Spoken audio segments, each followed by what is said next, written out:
Good morning, everyone. Today I'm going to inform and talk about how a hard drive works. So how many of you know what the hard drive does in the computer? Basically, a hard drive is used to store tons of information on your computer.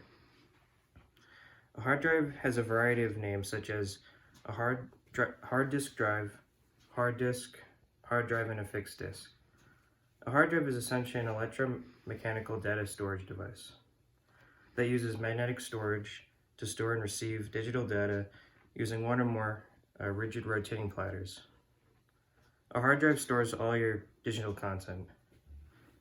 So your documents, pictures, videos, programs, applications, and operating system.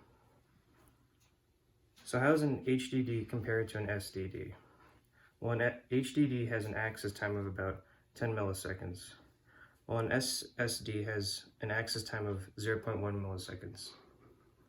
The read speed for an HDD is 50 to 100, and for SSD is 200 to 500, making the SSD much faster. Now, the hard drive weighs a lot more than a solid-state drive. A hard drive weighs 500 grams, and the solid-state drive weighs 50. The HDD also requires more power. It requires 6 watts, and the SSD 2 to 3 watts. On a hard drive, data is stored in an orderly pattern on each platter.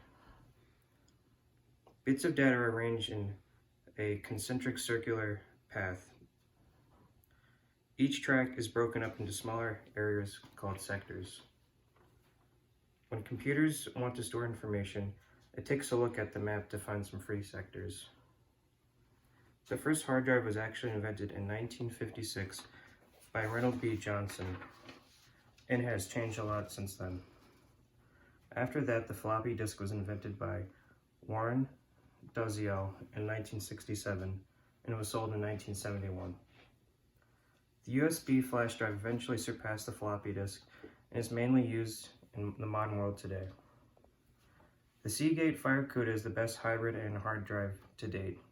It could fit up to 2 terabytes worth of data, and then the 8 gigabyte of solid cache storage learns which you can use the most, as that you can actually access it quickly. Hard drives have evolved a lot over the decades and continue to evolve every day. Personally, in my opinion, I think everyone should know how to change a hard drive because everybody uses computers nowadays. Though the mechanical parts are the most visible on the drive, the electrical component is just as important because it handles the data transmission as well as processing and commands between the motherboard and the hard drive. The hard drive is a very important and useful piece of hardware because it stores everything you need to use in the PC. Without the hard drive, you won't be able to save any files. You also won't be able to boot up the operating system either. So in conclusion, I've now explained to all of you how a hard drive works. Thank you.